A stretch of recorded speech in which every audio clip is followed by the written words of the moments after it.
Grizzly Summercraft here. Today I'm going to be unboxing the Easywood 4-inch wood turning chuck. I just purchased this from Lee Valley here in Windsor, and I'm pretty excited about this. I've seen guys like Cole Jacobson using them, and it looks like a pretty decent chuck. The one I've been using up to now has been the PSI Barracuda chuck. It's 3.5-inch chuck, and it comes in a hard case. The price is a lot cheaper than the Easywood chuck, but there's a lot of features on the Easywood chuck that I'm going to really enjoy. So I'm going to open up the box. I'm going to show you what this particular chuck came with. The nice thing about the PSI Barracuda 2 woodworking chuck system is that it comes in a nice hard case, and when you open it up, all the components are nicely molded into the case. You've got the key for taking the screws out. There are 8 screws that hold each of the sets of jaws in, although this the pin jaws only take the 4 screws, so every other set of jaws takes 8 screws altogether. And to be honest, it's a bit of a pain in the neck to keep taking those screws out and changing the jaws, putting the screws back in, and I did actually have one of them that stripped out on me, and I ended up having to drill it out, but I got lucky. I was able to get it out and continue using it.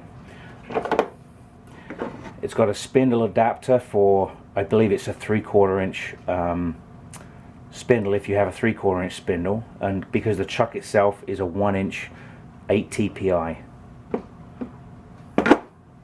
So that's it in a nutshell. You get the 3-inch, you get the 3-inch jaws, the 2-inch jaws which are in the chuck right now, the pin jaws and some step jaws, and you get a small set of cold jaws that come with it. I did in fact buy a second set of cold jaws, which I found online. They weren't too expensive, but to be honest, I haven't used them a whole lot.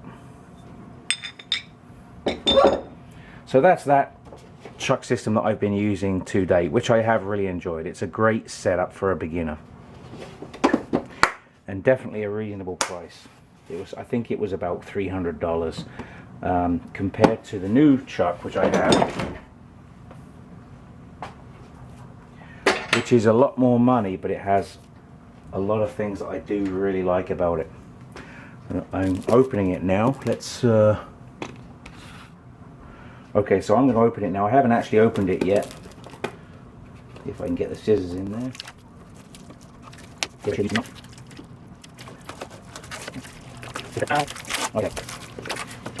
Okay, so there's the tape off. It looks like they opened this package. They inspected this particular one. I guess in their store they must have to do that from time to time. So opening the box, the first thing I find is the manual for it, which is always good to have. It tells you how to work it. And then inside the box, here is the chuck. It's got some weight to it, that's for sure. And it has a spindle lock, the screw, which is good for reverse if you have that. And then there's, what else is there in here? Let's take a look.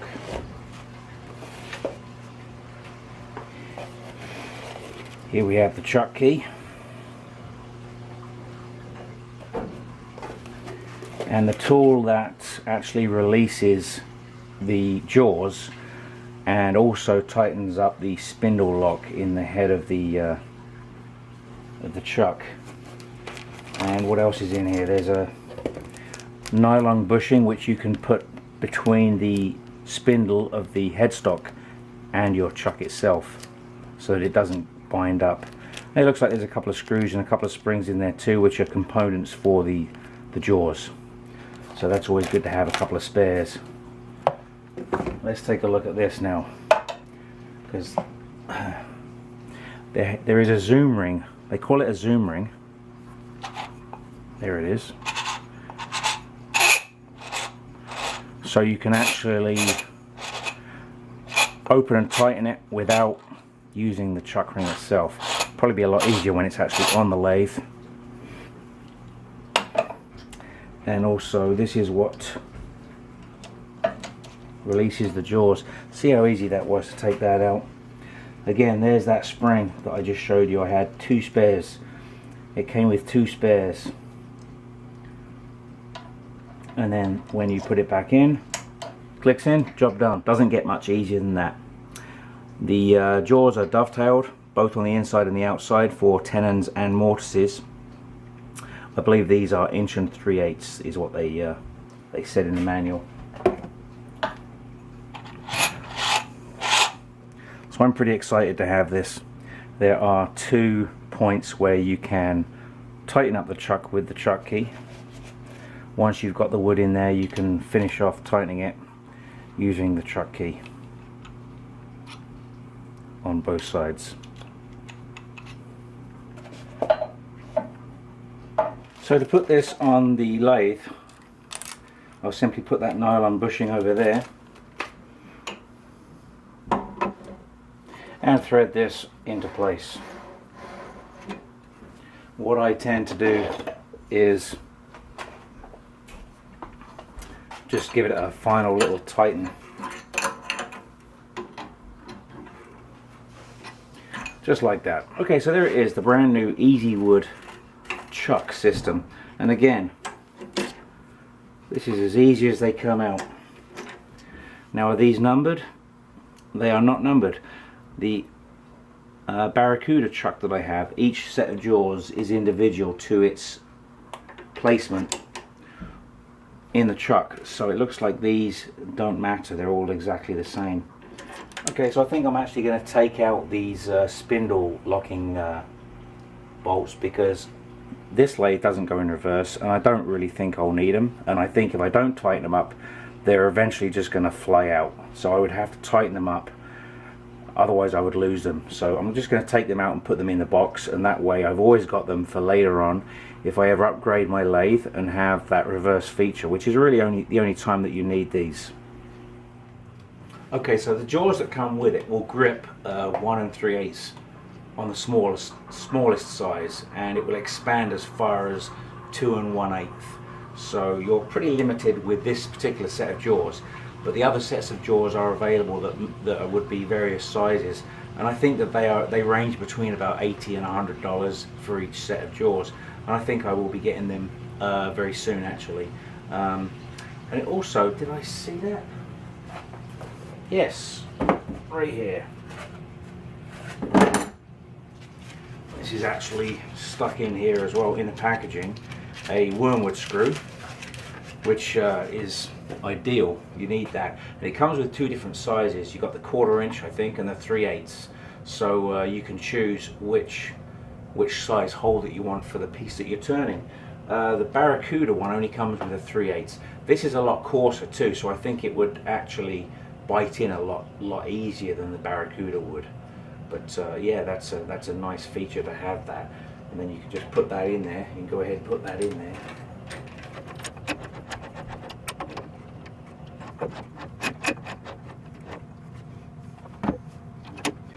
Tighten that up in there, and there you go. You can start your bowl with a Wormwood screw, which I do quite often.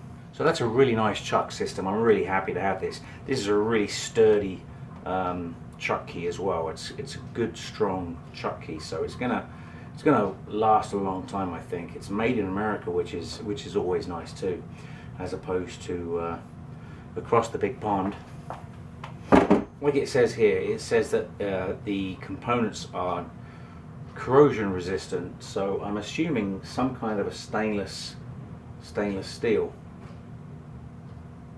It comes with a 2-year defective parts and labor warranty.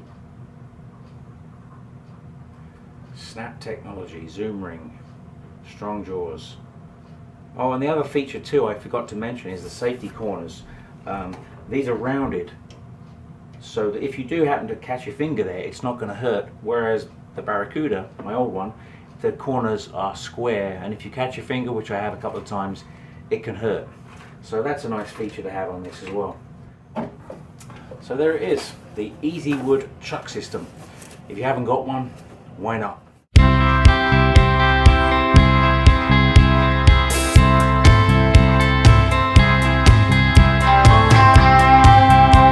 Even though it was a lot of bullshit, but whatever.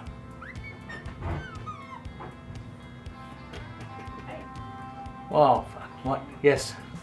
Can you remember the rice machine? What? That little cup thing? What about it? It came with a cup thing? Okay. Right, what's put one of them in or what? I just guessed. Oh. So I threw the booklet out and thought, yeah. Well, I didn't use it. I just guessed. I just put a bunch of rice in it, filled it up with water.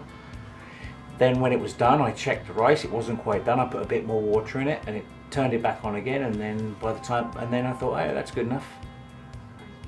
Just guessed. Yes, I'm trying to do a video, but I can't.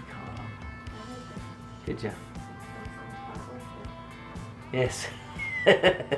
It's still recording now. I'm making a stir fry. Yeah. Okay.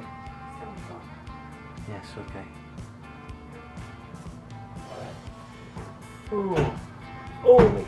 Oh. Oh. Whew.